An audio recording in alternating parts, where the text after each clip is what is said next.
Hi, this is the Method Actors Speak. We're shaking here with the pinups. Lisa London is going to explain everything to you today. All right, this is a great photo. And welcome everyone to the Method Actors Speaks. I'm really glad. This is part 2, because we had part 1 with Lisa earlier. Wow, you people were born for the camera. So I'm going to let Lisa, you introduce your partners and guests and producer. Okay, this is my fellow pinup, Glynnis Tolkien. Hello. And our estimable producer, Rich Campbell, who's the bass player in America, amongst a million other things. It's really great to be here. Thank you. Tell me, how did you get involved with the ladies? Was it the name? Yeah, many years ago, actually. Yeah, that was back in '83 when the album came out here. I started off as a musical director. We put the band together, rehearsing out in the garage, way back when. So, and I've since been involved with particularly one other pinup here for quite a while. That would be me. We've been married for about that long here now. Really? Yeah. Oh, so you married a pinup. Right, married a pinup, yeah. They would have loved you in World War II. Every soldier's dream. Exactly. God, that's great. And you? Why did you get involved? You know, I always wanted to be a singer. And we came to LA from a little tiny town called Paradise, California, to try to make our fortune. And then Natalie Cole stole my bass player for her band. And kind of around the same time, I was approached by one of my friends who was with Holland Dozier Holland, who was looking for the 4th pinup. They needed a replacement.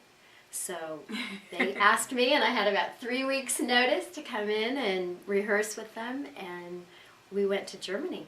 And it was great fun. Really? What year was this that you, we don't want to put age on it. Oh, that's okay. We're ageless, baby. Which is part of why we're doing our reuniting, is to reaffirm the fact that music is ageless, and a great story is a great story, and if you can sing, you can keep singing till you can't make a sound. Yeah, look at Tony Bennett. Exactly. Look at Tony Bennett. Tony Exactly. Bennett, he's close to 90 now. Yeah. What is he, 85, 86? Yes, Yeah. and he's still sounding amazing. I tell you what, I just saw Joe Cocker at Staples, and he blew me away. He was better than any young singer I've seen in a decade. He's amazing. Could still hit every note, still did his whole thing. Yeah.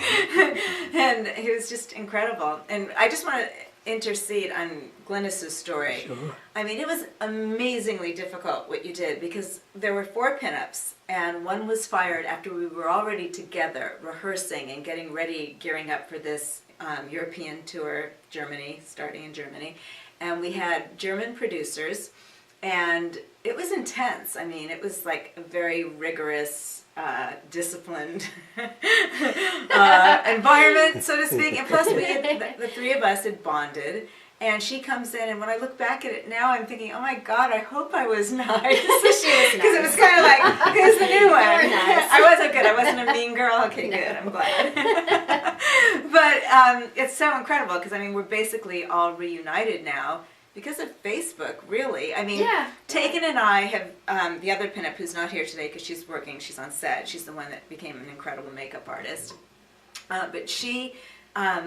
we had something in common because we were both, you know, in the film industry, but we talked about getting the pinups together, but, you know, we didn't know where the other 2 were, but anyway, this made it a reality, and we're thrilled to be doing it. You know, before the first one, we were talking about groupies in the days. And I don't know what your husband here. I don't know. I know all about groupies. I know all about them. I'd say being in America. But you know about groupies too, being in the band. Yeah. In the band that I work with America, we have what we refer to as the 9 fans that come to every show, and they're always getting every set list autographed, and, you know, they're fanatical, but they're fans, and actually we actually are very appreciative. They help us continue to do what we do. So Yeah, you know, I would so it's all imagine. good. And they mean well. Well, they're very enthusiastic. Yeah, yes, very. you know. Yes, yes. And was that, you know, you were telling me that you had some good friends like Johnny Depp and Yeah, people well, like Johnny that. and I starred in a movie together called Private Resort, which was actually an insanely great cast. It was Hector Elizondo, Rob Morrow, Leslie Easterbrook, Andy Dice Clay, and it was just a ball we shot in Florida in the Keys. What a big mix there is. Yes, I know. And all of it was all like I think it was my second or third film.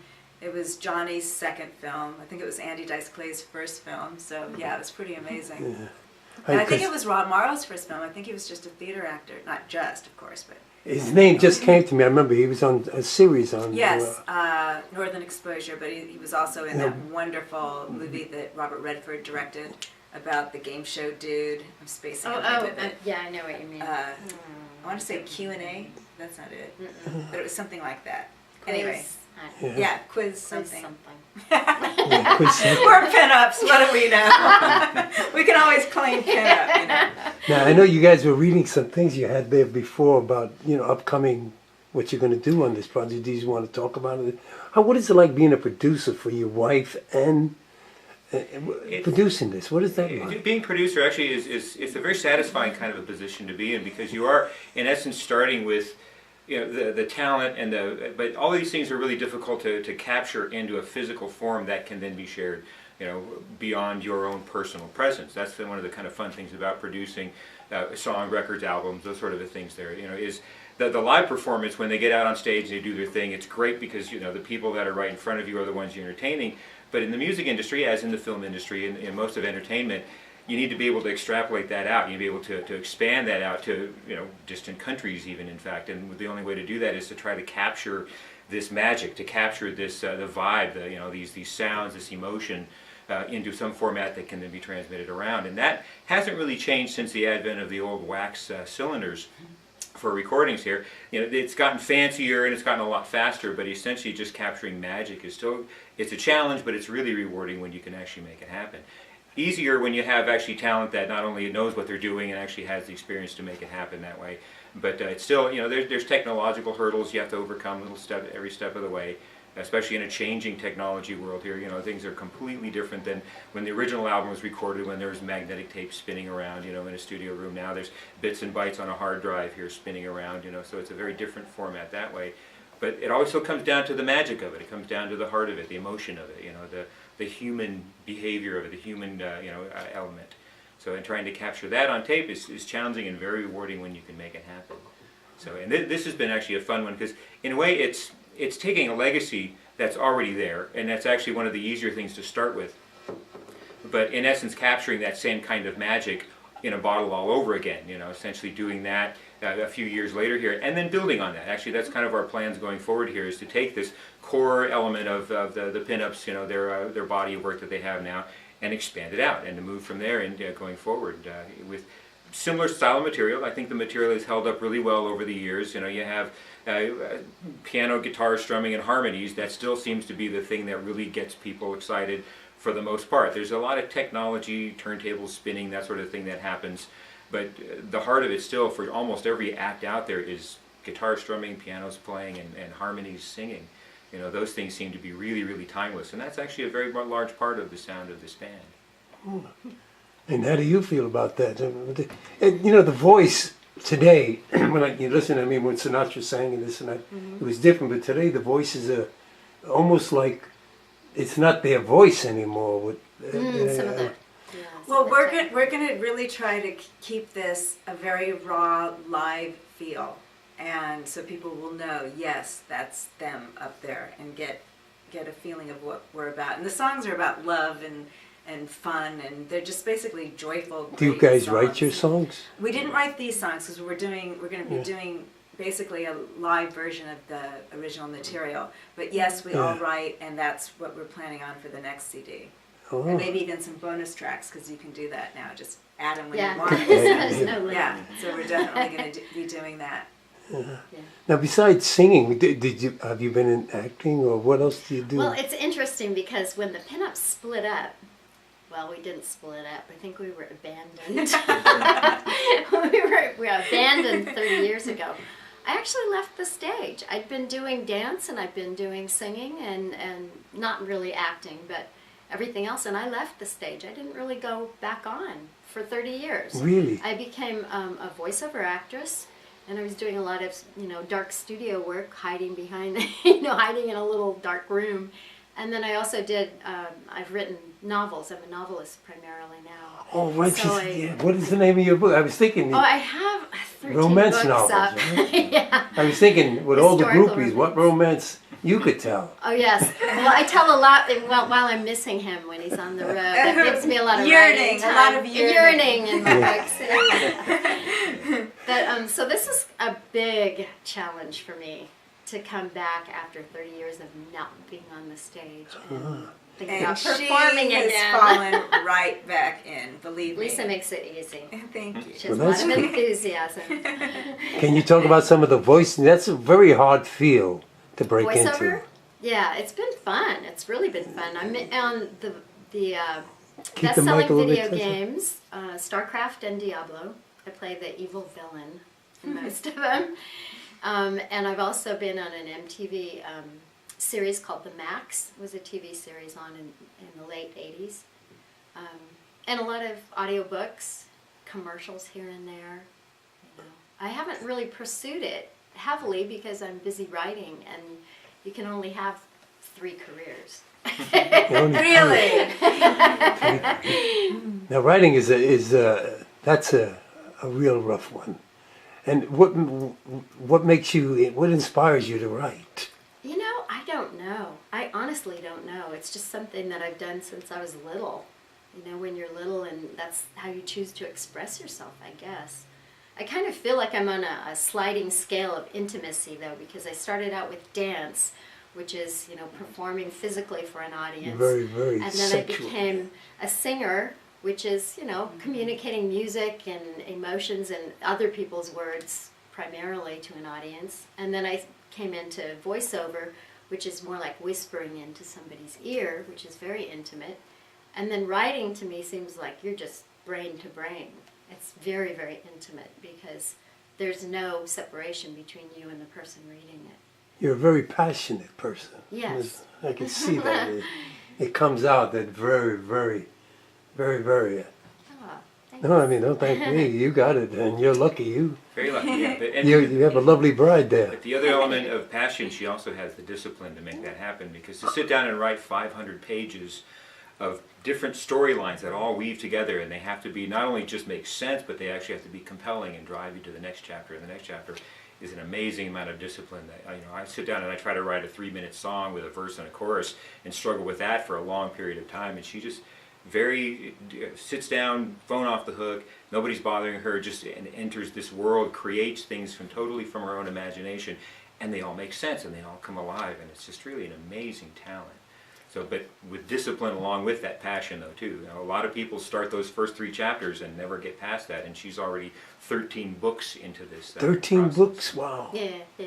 That's But on the other hand, I can't last more than 5 minutes trying to repair the computer. And he's really good at One of our that. strengths, yeah. I know, exactly. And do you use your real name, or do you have a pen name? Glynnis Campbell is my real name. I use Glynnis Talkin' for my voiceover because it's so appropriate. That's my real maiden name. Wow, And that was the her pinups pinups name, so too. Glynnis Talkin'. yeah. that's great. That's your I was real born name. to it. Wow, yeah, I was gonna say all this passion and all that, and they very talking. What a name! It's her like fountain, the fountain of beauty, and There you knowledge, you know, it's coming out. That's really amazing how these things happen in life. And what are your goals beside? You know, what do you want out of this reunion, if that's possible? We want to see what the music does. We want to let the music speak for itself and dictate where we go. We want to send a really positive message out there to all artists, especially women, that if you follow your dreams, you don't have to make it your focus all the time, but there's always that open door, that open window, that it can always come back and be great again. Because so many people have been a one-hit wonder, or were very famous like at 19 or 20 years old, especially beautiful women, and then they just disappear. And we want to show you that you're here, and as long as you're here, you can reappear in any way and fashion you want to. And I just think it's going to be a very empowering, very powerful message to people to never shut the door on the possibilities of what and who you are. Right. That's basically. Well said. Why, It thank really you. was well said. Right. Please I add was to going to it. say that. And what would you say to add to that? You know, as a personal journey, it's a huge challenge, you know, and I kind of just said, well, why not? Why not try to do it again? You know, I've planted my tree, I've had my babies, you know, I've written my novels, and, you know, why not try to get this back together? And thanks largely to Lisa, I really have to thank her for this. I've accomplished a couple of small goals that I never thought I would do. One is I quit biting my fingernails after a lifetime of biting them. And the other is I've lost 10 pounds because I'm the pinup that had the babies. So you That's know, true. She's actually the only one out of I'm the only one who the had 4 kids. originals that did. Yeah. So they're grown now. We'll rent hers. Yeah. You love them. So, you know, I still have some more weight to lose to get into fighting shape with Lisa, but yeah, it's been motivating for me. So it's really good. And I agree completely with her. I'd love to see people encouraged by the fact that we're in, can I say how old we are? Some of us are as old as in our mid-50s. Some of us not. No, it's, you know what? And I'm proud of that. Absolutely. We're completely and absolutely proud of our ages. And also, there's no hiding from ages in today's world. Not today's. No. I mean, anyone can Google you and what? I'm going to say that, yeah, I starred in my first film, Hots, when I was 6. So, yeah. And it was so groundbreaking. Like I was telling you in part 1 of our interview, I mean, the fact that we were in lingerie on national TV before anyone, that's pure history. And I mean, you can laugh about it and go, oh, it's trivial or whatever, but it really isn't, because it's about women and sexuality and where the buttons are pushed. And I've been so lucky because I had parents that were expansive and so encouraging for us to be completely confident in our physicality as women. I have 2 sisters and a brother, and we're all like, I mean, my God, my career, I've done so much nude modeling that's always been classy and tasteful, and the topless scenes I've done have been, you know, in the hands of Clint Eastwood and people that just appreciated that. And I figure violence is the rough, weird stuff. So anything that's sexy and beautiful can only be good in this world. And I feel the same way about everything we're doing. There's a powerful, positive message in there. And even the craziness of, backstage, what goes on with, 3 girls, 30 years of all this journey. Of course there's going to be the crazy stuff, but we never want it to be the ridiculous bad side of the entertainment industry. So you all got It's along, not. what you're saying. Yes. Which is really, really rare for 3 women that amount of time. And because usually that's what breaks them up is the jealousy. Yeah. And 3 men for that matter. As, many Well, Yes. men, that, yeah, I guess with men too, We're you're all right. 3 happily married. You're in a business and egos can really... Yeah, I've been around a lot of them where, and it's understandable that if you have 3 CEOs of a corporation, there's going to be just disaster. 3 presidents of a country would be a disaster. Exactly. So you have, 3 equal, as in, we were 3 Dog Night, even in America, you sort of think we have these multiple CEOs.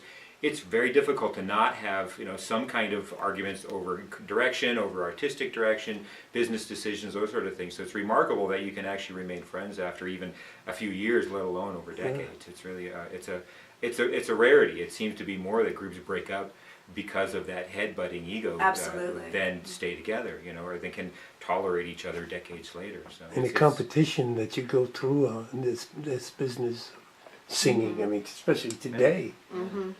And to make a comeback is really amazing. And I think, with what I'm hearing, it's got to work with you guys because you care. Yeah. I don't feel that need to do it. I feel Well, that's that, what's so wonderful. There's no need. This was like Yeah. a random Kind of opportunity. for fun. yeah, that's what I feel. We're This is literally doing it for go for fun. it. For Yeah. fun, joy, and just, like I said, just see where the music takes I don't feel any, Yeah. someone being desperate to want that fame again. I just Yeah. feel No. people who want to, let's see what happens. Let's go for it. We did it once, let's go again. Yeah. Why not? Exactly. And I think it's nice too having being older, having a different attitude, a totally mature attitude about it, where we aren't needy. At all. You know, we aren't Yeah. looking for attention or, vying for first place or anything. We're just kind of kicked back and trying it out. Yeah. It's fun. Absolutely, and it's amazing for me. Like, we're just starting to record it right now, but in the rehearsals so far, just every once in a while, just this insane, perfect magic. Just where we look at each other and we go, "Oh my God, this is really good," which is just—it's a thrill as an artist to be doing. Of course, and it's just like being on stage or in the movies when you do that role and Yeah. it happens. I know for myself, when magic. something works, I don't even remember what I did. Well, I mean, exactly, and we said that. We went, God, how'd we do that a couple of times? I know. it, yeah. And Jack Lemmon, I love his line of, "It's just magic." It's just magic. I used to hang out in a bar in New York called Jimmy Ray's. It was a big theater bar back in the 70s and that. And I would always bet people that they couldn't tell me who the greatest living American actor was. And I said I would write it down on a piece of paper. And I said, you won't get it, but you'll agree with me. And I said, every time it was Jack Lemmon. No one ever picked Jack Lemmon as the greatest living American actor when he was alive. Yeah. Which I never, because he was that good I met him once. that you forgot. I did a film with Chris Lemmon, His son. and yes, with his son, who's a wonderful actor in his own right. And we, I forgot where it was. I think it was in Westwood. It was a premiere of the film, and he was there, and it was just a thrill. But what a great actor. Yes. He Some did like it hot. everything. I mean, you can watch that movie over and over and over again and find something brilliant and new every single Yeah. time on all three of their performances. Yeah, Tony Curtis, and another Marilyn. underrated actor. I know. Underrated actor, He Tony really Curtis. was. The man was really good. So funny. I've done movies with all of their kids. I also did a movie with Tony Curtis's daughter in Hawaii, Which one? Savage Beach. No, which daughter? Alexis? Oh, that's the Yes, with Christine Kaufman, Oh, who was in Terrace Bulba with Tony. I can't believe I just remembered all that trivia. it's great. That's what comes in when you. My brain just goes, That's what happens when a show is unscripted. Things just come out, and anything you want to talk about, please feel free to just come out with it. Don't wait for me to ask you a question. If there's something you want to talk about this reunion that you want the audience to know. we want them to know that the CD will be out on Amazon, iTunes, everything you can put it out on in November. Oh, this November, Yes, that's yes, 2/13. November. Yes. Yeah, because this is October, so it's a month away. Yes. Yes. Yeah. Wow, Yes. you must be excited about Yeah. that, Yeah. to see that. Yep. That's going to be a one moment, boy. I know. Always exciting.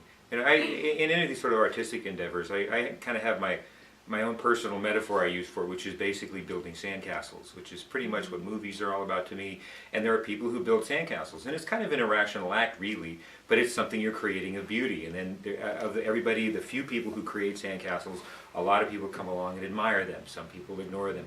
Critics tear them down, but it's no reason not to build the next sandcastle, the next. And that's one of the great things with this project is it's an opportunity to build not only a sandcastle that we've experimented with before, but also to build on it there too. So the release of a CD, release of digital downloads these days here, not a lot of people do CDs anymore, but releasing out into all the digital channels is basically the grand unveiling of this sandcastle that we built. And it will be either greeted with applause or with amusement or with many different kind of a thing. But that's it's the creation of it in the first place that really drives me, and I think most creative people, in all of the arts that way. You take a chance with something, and you're going to touch some people, and some people are not going to be moved, some people are. But it's really it's always worth building, and then building another, and building another.